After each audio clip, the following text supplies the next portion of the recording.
Hello and welcome to the webinar, Rapid Scenarios, How Leading Utilities Are Planning for a Post-Pandemic World. My name is Megan with Utility Dive's Brand Studio, and I'm excited to facilitate today's discussion. We're joined by two industry specialists who will shed light on how utilities can navigate through the unprecedented COVID-19 situation, using this as an opportunity to advance your team's planning capabilities while building resiliency and agility to meet the challenges ahead. During the presentation, we will explore how leading utilities are using best practices in value-based decision-making and asset investment planning and management that can help organizations chart a course through these difficult waters.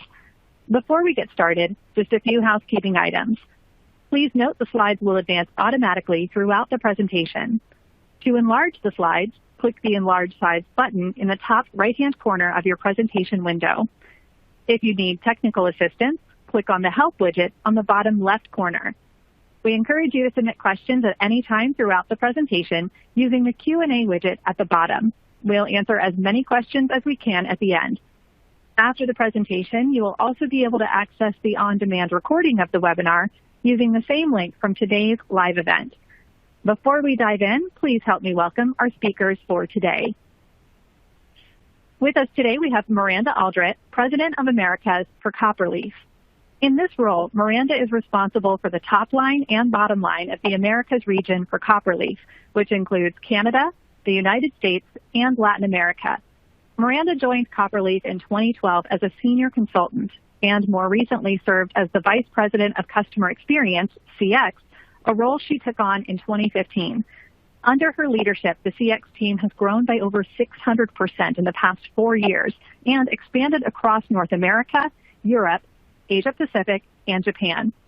Miranda studied engineering physics at UBC and has an extensive background in enterprise software, having held a variety of leadership roles with Teradici, Creo, and Kodak. She's passionate about delivering leading-edge solutions that solve customers' most challenging problems. We also have with us today Paul Barnett, Senior Program Manager of Transmission Asset Management for Tennessee Valley Authority. Paul is responsible for leading the ISO 55000 asset management transition for one of the largest transmission systems in North America. As a registered professional electrical engineer with experience in many aspects of substation asset management, including program management and governance, probabilistic modeling of equipment performance, life cycle costing, asset health index development, maintenance support, design, and commissioning, Paul has led the implementation of Copperleaf C55 for asset management and portfolio management decision support at TVA, which included the development of a corporate value framework.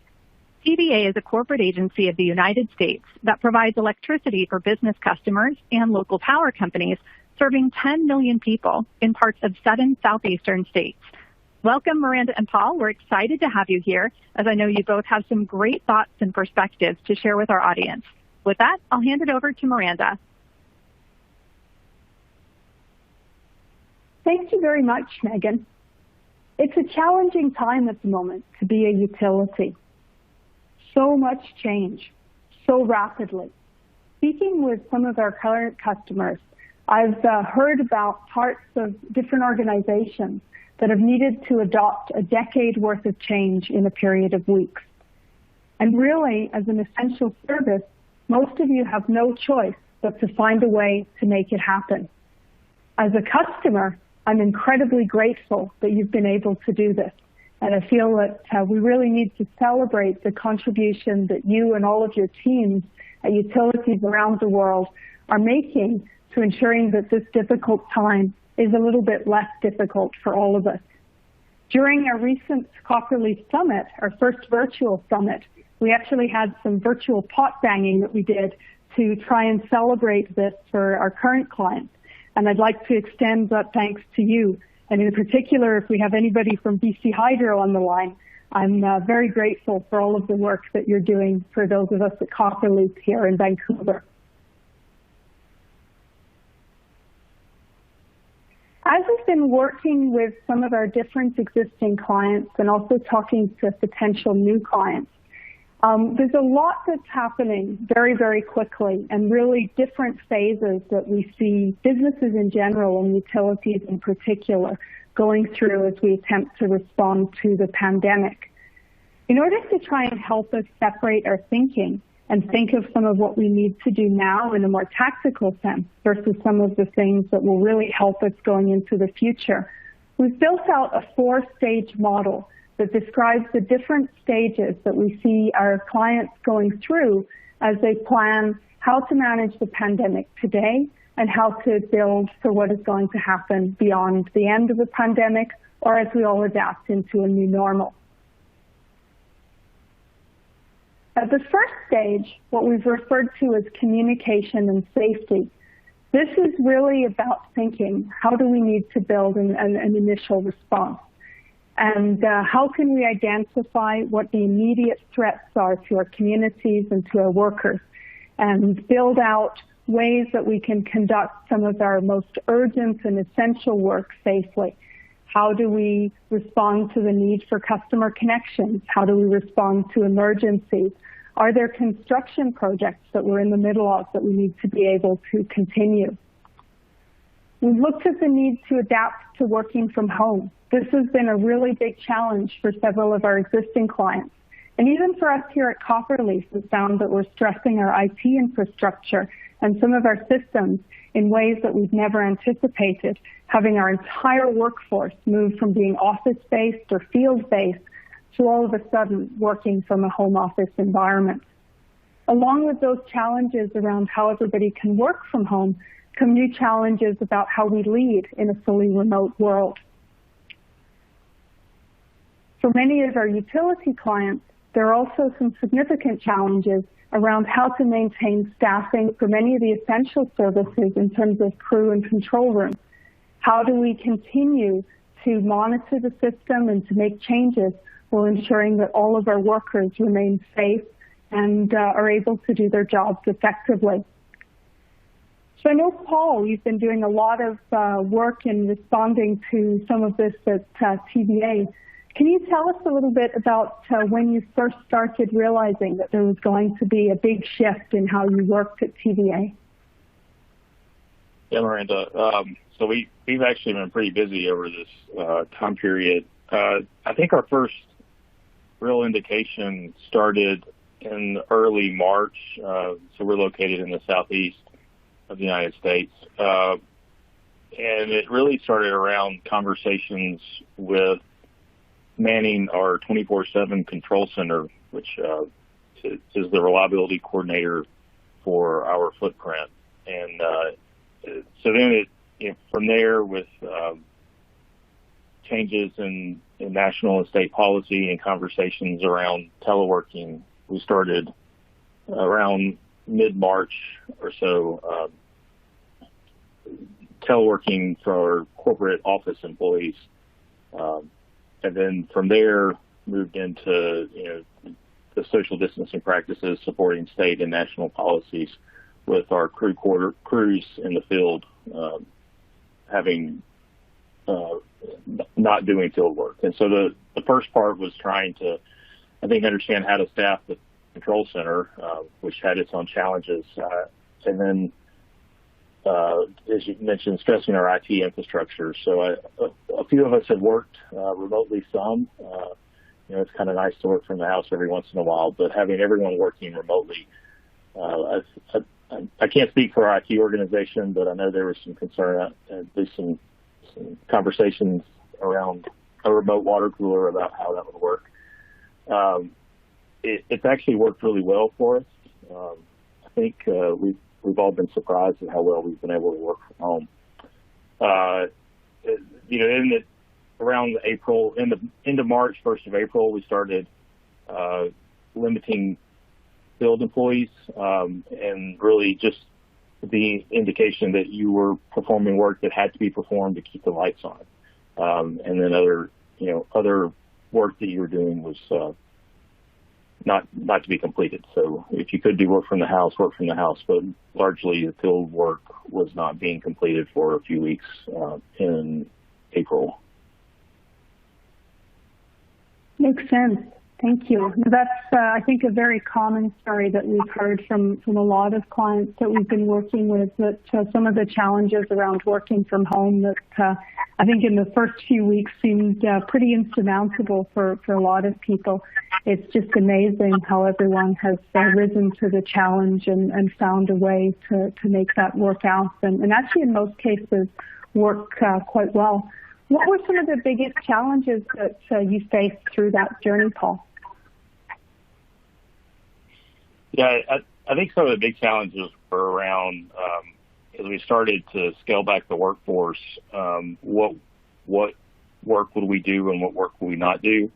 Obviously there are some technical challenges with making sure people had access to good internet connections and the technology. But I think the big one was around the work that we were doing and what work would we not do. And so that really led us into having some very quick conversations around the projects that we had executing and the projects that we had planned for spring. What would we stop doing, frankly? So we were trying to do that remotely. We were trying to do that very rapidly. In addition to just having to work from home, the Southeast and our service territory experiences a number of storms, tornadoes. And so we had a few drills for our emergency operations center when we first started teleworking, which were very useful.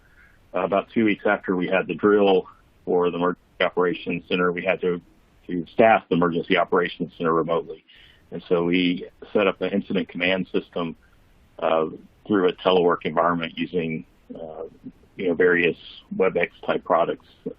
It allowed us to respond to a tornado in Middle Tennessee, one in some storms in Mississippi, I believe, and then in Chattanooga where our corporate office, our engineering office, is located. So this has been a real challenging time, I think, for TBA and for our employees. I think all of us have been pleasantly surprised at how well we've adapted using technology. Your comment about decades of growth in a very short period of time, I don't know if anybody, I don't think I ever really thought I would be working remotely for this length of time and really not have that much of an impact to the continuity of business. So. Yeah, no, to me, it's an incredible double whammy that, I think all of the utilities in the Southeast had to deal with over that period. So kudos to you for getting through that. So once, I think once most of us had sort of started to get through that initial period of transition and really think about what we needed to do, and just react to all of these things that were changing so quickly, and as you say, figuring out what it is that we are actually able to move forward with and what it is that we're going to have to pause. The next phase that we've laid out is what is called stabilization, and I actually think I'll ask Paul to comment on this some more in a minute. This is where certainly I see a lot of where we are at Copperleaf today ourselves, and as I talk to our different clients and to other utilities that we're engaging with around the world, I think that this is really where many of us find ourselves today is a bit of a process of adaptation. So we're still in the mode where it's not entirely clear how to do everything in our new way of working. And as new situations come up, there's a lot of innovation that's going on in terms of how to be able to respond to those. One of the big things that many utilities are also working through is starting to understand the potential for both system and financial impacts. So obviously, as so many of us are at home, whether working or not, that's causing incredible changes in the way that our systems are loaded. I think, Paul, we were talking the other day about some of the big manufacturers in the valley that aren't operating at the moment and how that's changing the profile of the load on the transmission system. And so, looking to understand those, to model what that's going to look like into the future. And then also from a financial perspective, just really starting to think through what the different what-ifs look like. I know many utilities are facing situations where they have large numbers of customers who are unable to pay bills. So what is that going to mean in terms of short-term cash flow, and what is the long-term financial situation of a lot of those customers going to mean in terms of how we need to respond to affordability challenges? So much of that evaluation, I think, is taking place across the industry at the moment. There's a lot of revision in terms of, now that we've got a sense of what work we need to do in a panic, and we're really trying to stabilize things, if we're going to be in this mode for a while, what work do we need to do if we're in a longer term situation where we're really trying to maintain social distancing and apply different policies around our crews, or how our crews work.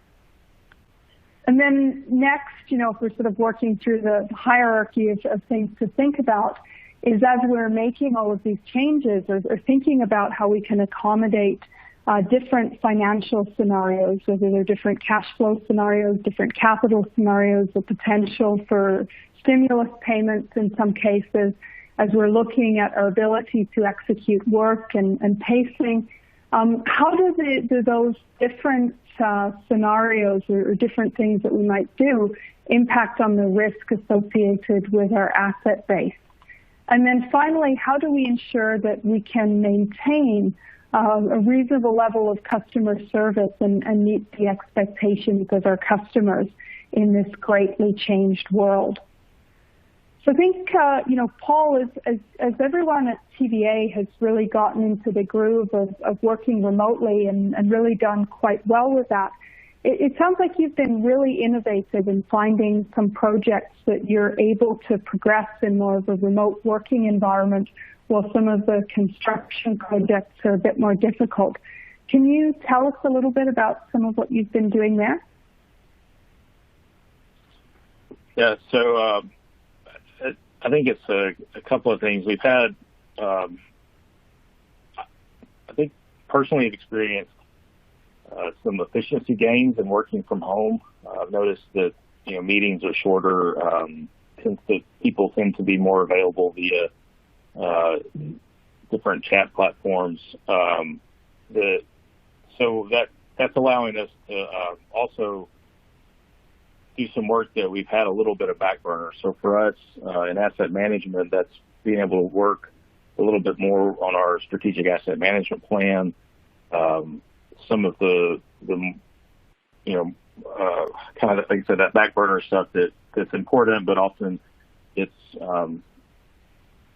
neglected due to emergent priorities. So that's for us, that's one thing. I think with our field organization and trying to plan work just for this period of time, and also with our business planning cycle, starting to really look toward FY21's plan. We have a number of activities that we need input in from our field forces, and we noticed that that's been a little bit easier with folks working remotely or having less work to do in the field. So I think that's part of it, is just having some freedom to do a little bit more that we haven't been able to do in the past. It was a good part of this as we're dealing with it and hopefully coming out of it soon. So yeah. Yep. And a lot of what happens during this phase is also sort of really about work management and constructability, as we start to think about, what we can and cannot do under different levels of constraints. How has your team at TVA been supporting these efforts in your construction management team? So work pretty closely with our construction management organization, and helping identify work and plan for work that has limited crew availability. It's also with the transmission outages, we tend to have a lot of a lot of outages to do one project, and sometimes those are larger system impacts, some are smaller. And so trying to understand with our construction partners and both internal and contract, where we are in different project phases, how close work is, the priority the outages play. It's been challenging from a planning perspective. We tend to plan on one end of the project phase, and we don't always look back kind of in the executing construction phase of a project and have to do a lot of shifting of resources. And so this has had its own challenges. We have been able to help with identifying work that has fewer human resource needs to try to limit contact between individuals. And we tend to place a higher priority on that type of work getting accomplished or getting scheduled in this time, as opposed to work that requires larger crews to perform the work. Thank you. So obviously, a ton of tactical type effort that's required, both immediately and as we move through this initial stabilization period. But then the next phase that I think a lot of us really need to start thinking about and moving towards, and that really is much of what I wanted to cover off today, is about how do we plan for what comes next? How do we plan for what I'm calling a recovery, but it may just as easily be a new way of working and a new normal. And, what are some of the longer term plans that we can start thinking about in that regard? So many different things that we need to think about there. First of all, what will that look like? What are some of the different variations in terms of what will be possible 3 months from now, 6 months from now, a year from now, 3 years from now? How will that impact our ability to do work? Are we going to be able to adapt how we do construction, how we do crew management, to expand the sorts of projects that we need to do?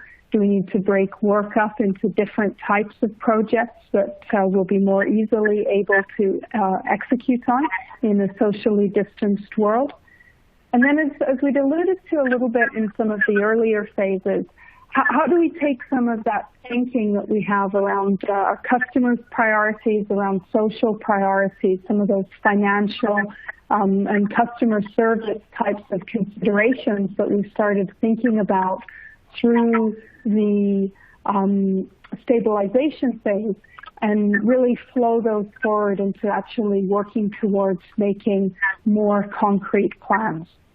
And one of the things that I think a lot of that drives is the need to be more dynamic in terms of how we can think about multiple factors. How do we consider, both the economics as well as the health factors? It's really the classic dilemma that everybody in society is facing.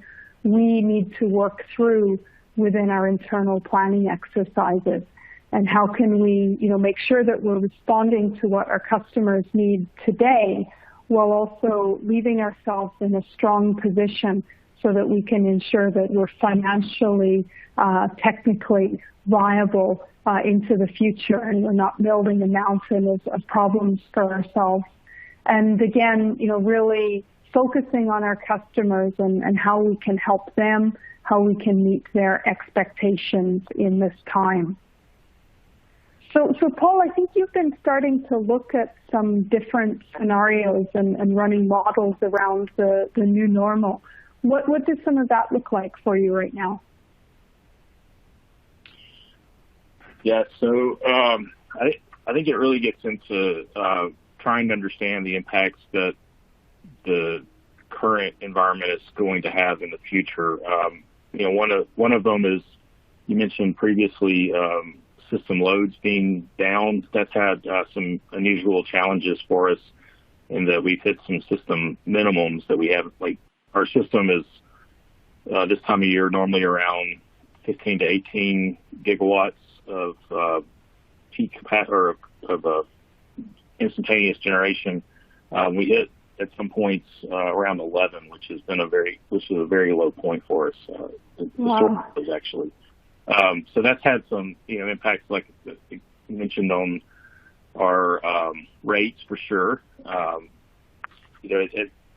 And so that's trying to be flexible around that, identifying what work can be scalable, what work can we quickly stop or start to better meet some of those financial challenges. Having a lot of our system modeled within the application, the C55 application, has been helpful with some of that, and that we're able to go through and look at different budget levels and start making decisions around that, and look at project durations from a project management perspective. So that's really around the scenarios where we're looking at trying to get a better handle on budgets for this year and next year. I think we're kind of in a wait and see on the new normal. This is I don't know if we fully understand the financial impacts this fiscal year for us, even at this point. It's a lot of unknowns in the future as far as mainly the financial part of it, and how we are managing our budgets. No, for sure. I think that's okay. Yeah, no, I say in addition to that, I mean, we not knowing as the southeastern states have started to ease off of social distancing, getting crews back to work, prioritizing the workload that they have to do, again, trying to meet those financial constraints that we believe that we'll have, has been some challenging work for us. So, and then also not knowing if we're going to have a second wave later in the year. And so I think just trying to be agile and a better handle on what our portfolio looks like today from a portfolio management perspective has really been a challenge that we haven't seen, or we really haven't faced in years, maybe if ever. So. Yeah, no, I think that's something that we're really, really hearing from a lot of the utilities that we engage with is some, first of all, very potentially challenging financial situation, but also a lot of different potential situations, both financially and resource-wise, that we need to consider and look at. Are you also seeing a lot of changes in terms of, the interface that you have with NERC and some of the other external expectations that you're seeing around your system? Yeah. So we are seeing some impact from NERC. One or two of the new regulations that we're required to meet within a short duration, I believe, are starting to relax, which is beneficial both from from both financial and human resource perspectives on getting the work completed in a timely manner. I don't interface directly with our customers, but meeting our customers' requirements is something that we definitely put, I think, our top priority on when we consider our value framework, or how we use our value framework. So ensure that those projects are performed in a timely manner that meet those requirements. We are doing a few things that I think I'm proud of as an employee of TVA to help our customers. So we don't sell directly to the meter. We sell to local power companies in the valley. And so helping, we've got a program, I think, started to help our partners help people that are not able to meet their utility bills.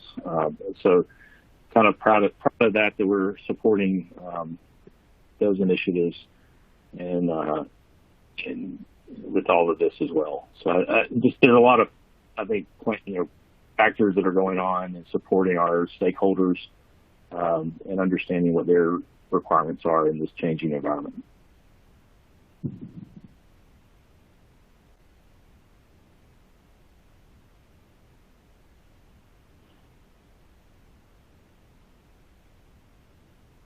So then as we move past the planning for recovery and start looking at a phase where, we're really starting to see what the new normal actually does look like.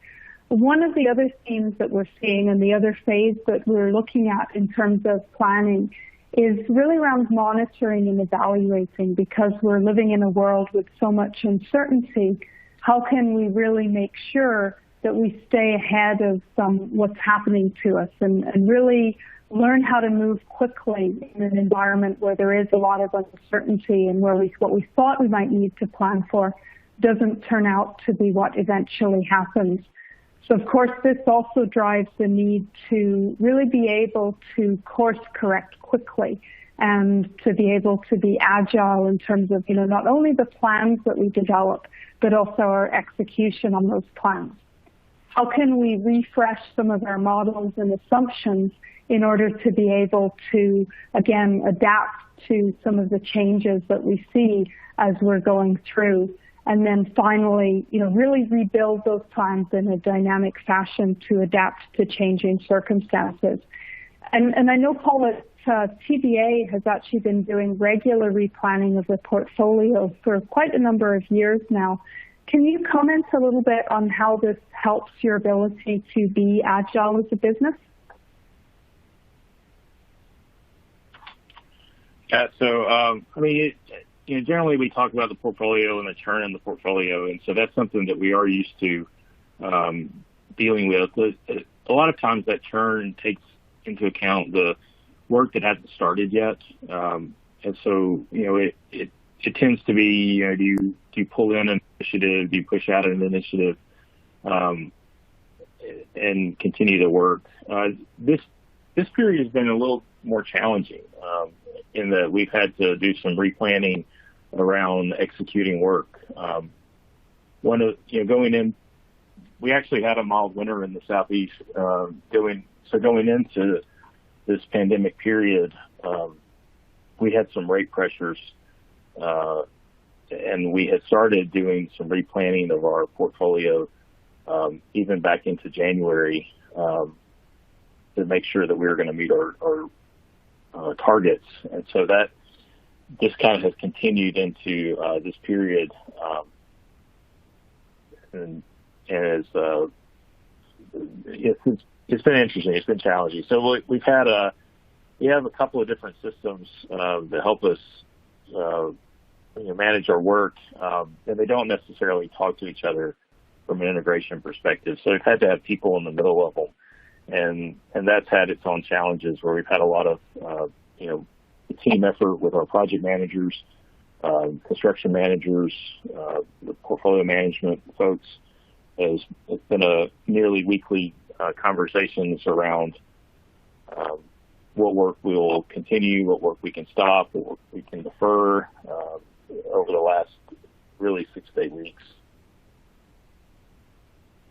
Yeah, no, that makes a lot of sense, and I think that's something, again, that we're hearing from a lot of, especially the more advanced clients that we've been working with a number of years, is that this really challenging time is driving a need to bring together our strategic and our operational planning. So whereas in the past this may have been more, sort of an event that happened on a very irregular basis, all of a sudden, as we're trying to be more agile, there's much more of a drive towards an integration, both from a people perspective and also from a systems perspective.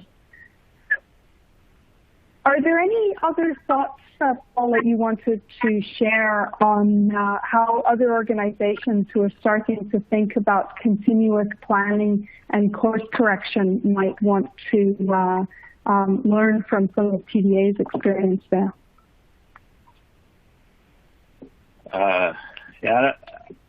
I think one of the experiences or lessons I've had out of this is there's been a lot of work with, people having to go between the systems we use for decision making and management. And so I think that's where maybe moving down the road in the future, looking toward some additional work with integrating systems. We have relatively recently put our portfolio management into the Copperleaf system, and we tie in financial information, but we don't always tie in the project management information. And so that would have been really helpful. The value framework and having, starting this path of value-based decision making has really been useful. And we haven't always used the value framework that we've got. We fall back on it some, but what we found is that this is it's stressing what we feel is, quote, value, mainly in that we have to take into account the health and safety of employees in a way that we haven't in the past. And so that's how these challenges with using the value framework. At the end of the day, we've got a portfolio that we've relatively recently started managing with value-based decision making, and so we can make some decisions in that regard, but we don't have our entire portfolio valued in the system. So even that, especially that work that is near completion or toward the end of a construction phase, that's where the better integration with other systems would have really helped us. So I think one of the things that we've done well, here slide on kind of crisis leadership. I have been really pleased at how well TBA has communicated with employees. I've seen it, like the amount of information, the amount of decisional information that has flown out to employees has been, I think, real helpful in building confidence with the organization that we're addressing this pandemic in a reasonable way, in a way that addresses a myriad of folks' concerns. That's something that I've been very pleased with our organization on. Excellent. Yeah, so I wanted to really talk about this concept around how, as we move through the crisis, one of the things that we really need to do from a leadership perspective is moving beyond that stabilization phase and starting to look at how the future and how we can both, build into the future and also use the opportunity where we're making all of this change in our organizations to actually make things better into the future and maybe implement many of the things that over time we've known we need to do. So the first thing I wanted to talk about is investment planning leadership. And in this area, what we found is that it's actually really interesting that if you look at what's being done from a public health perspective and how we think about the need to plan through the pandemic, there are really a lot of parallels to what we need to do from a utility planning and investment planning perspective. So as Paul mentioned, communicate clearly around what we're doing, make sure we're on top of everything that needs to happen right now and that we're able to deliver the essential services that we are responsible for, and then flow that also into planning for the future. And as we plan for the future, we really want to be able to use the data that we have. So in almost all cases, we're not going to have perfect data, but taking what we do have, recognizing the uncertainty around it, and then using best practices to model that and get started on a process that allows us to continuously improve in our planning. And of course, what that's going to do is to allow us to stay ahead of the curve. So by having our data-driven models and having that data consolidated in a system, we can be able to act proactively rather than just reacting to what happens to us. We can think about some of the diverse outcomes that could occur, and we can drive continuous planning as there is evolution and as we learn more about what's actually going to happen. So to support all of that capability in terms of investment planning leadership, what we really need to be able to adopt is what we call planning agility. And this is really making everything more concrete and thinking about how, as planners, we can go through these 6 different areas and really facilitate our organization's ability to respond effectively as we get through and beyond the pandemic situation. So I think one of the things that Paul had talked about a little bit earlier is the ability to really capture where we want to go as an organization and what's important to us, and to make sure that as a team, we all understand and buy into what is it that we're trying to do together, and how do we measure that? How do we make that part of the conversation around what we're going to do? And again, coming back to Paul's comment on how we think about worker health and safety at the moment, you're going to see a combination of these really enduring values around who we are fundamentally as a business. We really want to make sure that we maintain the reliability of our system, that we keep everybody safe, that we're respectful of the environment and of the communities in which we operate. But how we do that and the specific outcomes that we need to drive within our value framework, those are going to change over time.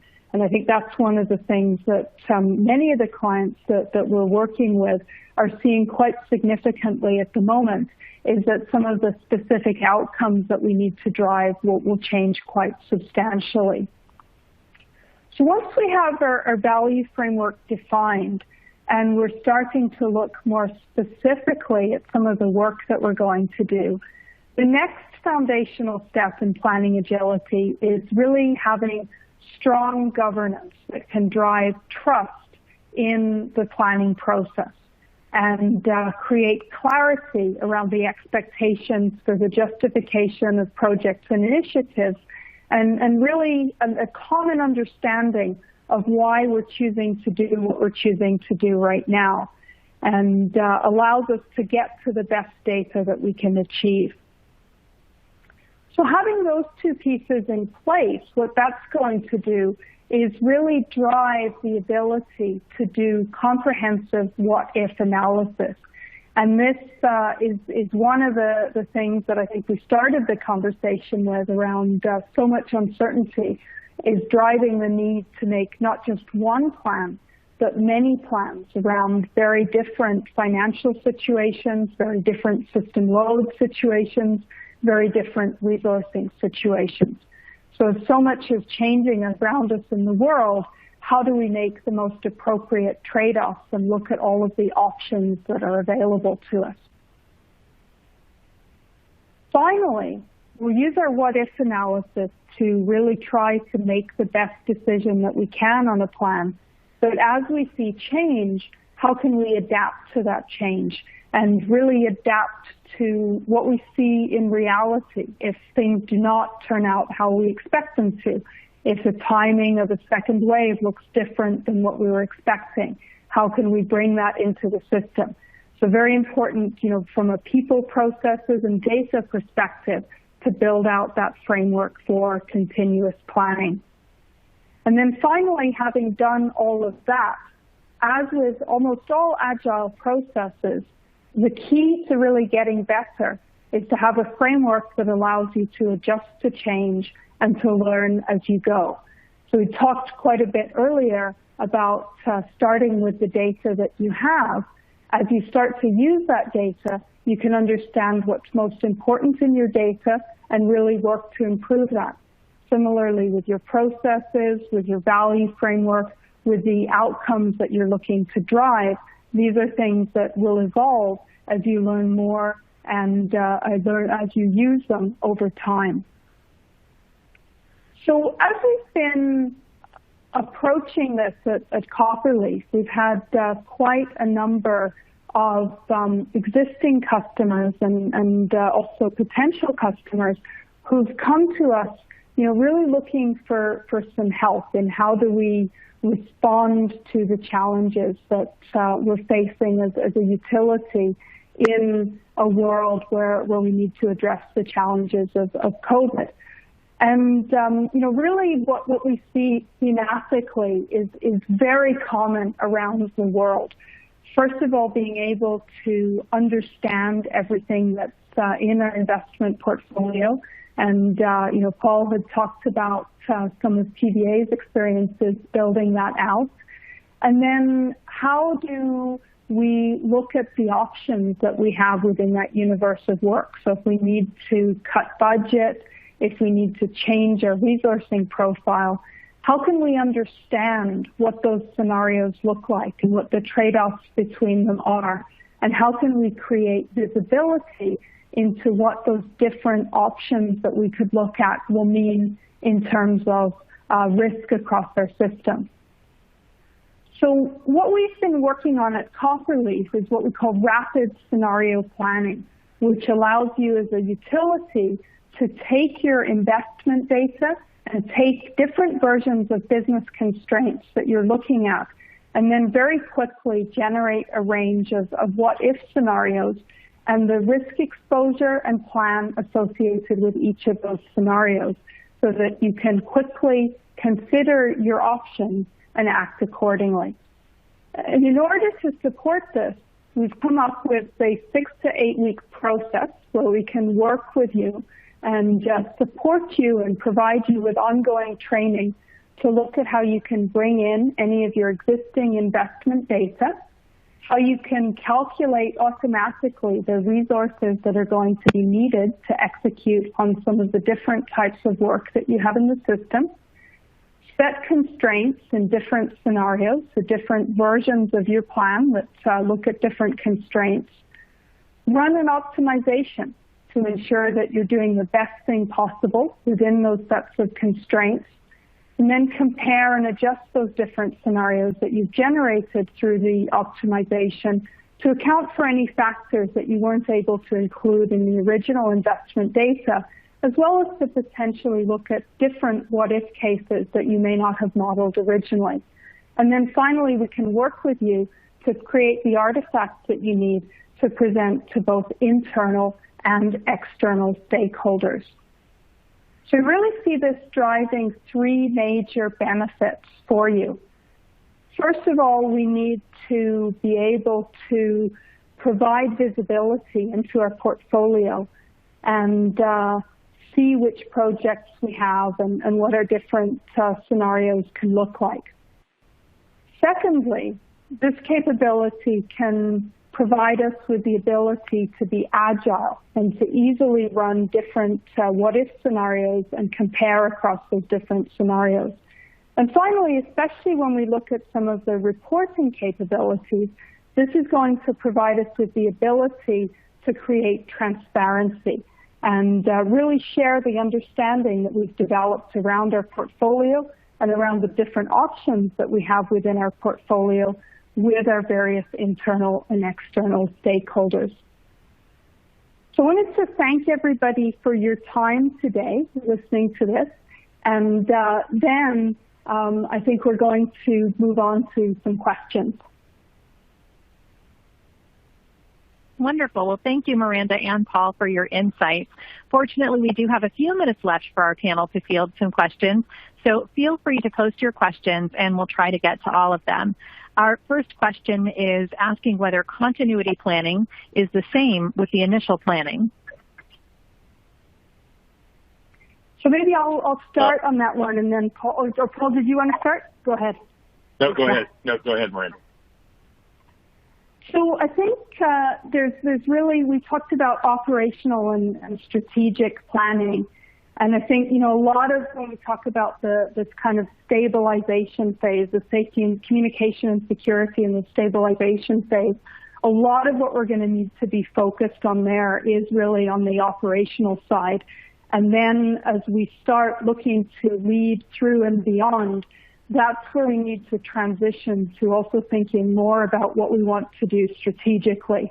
So not just sort of what's right in front of our nose operationally, but what is the impact this is going to have on the longer term, and how can we get out in front of some of the challenges that we're facing? Excellent. Thank you. Our next question, are you seeing any early signs of organizational restructuring given changes in work practices and telecommuting? Paul, did you want to answer that one from a TVA perspective? Yeah. So I'm not sure we've had any conversations necessarily around organizational restructuring per se. There have been a number of conversations around allowing more use of teleworking. I think at all levels of our organization, we have experienced very positive changes with this teleworking environment, and see that we can definitely continue work and maybe even do some things better with teleworking. So I feel like that's definitely going to continue at some level in our organization. How we work together within that, I'm not sure, but I think definitely we will see more openness to teleworking. Fantastic. Thank you. And it looks like we have time for one more question. Will the new normal impact the investments in the grid during 2020? And if so, do you expect to make up for these during 2021? So, Paul, do you maybe want to start from a TVA perspective, and then I can add on a bit at the end from others' perspectives I've seen? Yeah, so I mean, definitely the pandemic has impacted investments in the grid this year. I think it is really, coming back to the question on continuity planning, it stressed our value framework and the decisions we're making. In the financial constraints is no longer the one that we're really worrying about. Really, the human factor is playing a part. So making sure that we are doing the right work at the right time in the right location, as we actually often say, is becoming a bit more important. And having this value-based decision making has been helpful with that. Mostly what we're doing, the work that we're not doing this year, we are deferring into next year. So in addition to having to do replanning of this year, we are in the process of very rapidly replanning next year. And that's had its challenges as well, as some of the changes we've made has created a bulldozer into FY21 and even FY22. So I feel like we're going to see some downstream impacts for this for a few years, at least from our portfolio perspective. Yeah, and I think definitely that's something that we're really seeing across the board. There's a lot of jurisdictions where, as we talk to clients, they're really not able to execute almost any of their capital plan at the moment, and haven't been for a number of months. And so that's having, a huge impact on the ability to execute on what was planned for 2020. And then I think for the majority of the organizations that we're working with at the moment, and I think, it sounds as though that's going to be very similar at TVA from some of the comments you've made, Paul. There's so many things that could happen next year. There's definitely going to be an impact, but whether we're actually going to be able to catch up, or whether we're really going to have to prioritize a lot more ruthlessly and deal with things stacking up, so to speak, I think is very much up in the air for a lot of utilities around the world. And that's where I think that the opportunity to really look at those different scenarios and be able to compare and to understand, not only the different scenarios, but the impact that some of those restrictions potentially have on the ability to provide safe and reliable service is incredibly important. Wonderful. Thank you. Well, that is all the time that we have for today. We want to give a big thank you to our speakers, Miranda Aldrich and Paul Barnett, for such an informative discussion. Just a reminder, today's webinar will be available on demand, and a link will be sent to you after the webinar. Have a great day, everyone.